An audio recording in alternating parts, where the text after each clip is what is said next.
Syederalun terungkap adanya pemberian hadiah dari mantan Kadif Propam Polri Ferdi Sambo dan istrinya Putri Chandrawati kepada Barada Richard Eliezer alias Baradae, Bribka Ricky Rizal dan Kuat Ma'ruf oleh Jaksa Penuntut Umum.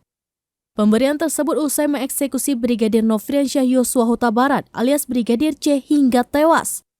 Berdasarkan keterangan, pemberian hadiah itu sebagai ucapan terima kasih keduanya kepada para ajudan karena telah memiliki keselarasan niat untuk membunuh Brigadir J.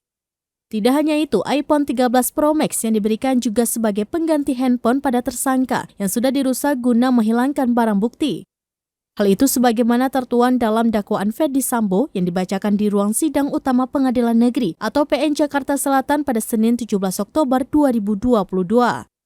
Tidak cukup di situ, para tersangka itu juga sempat disodorkan beberapa amplop dengan isi yang berbeda.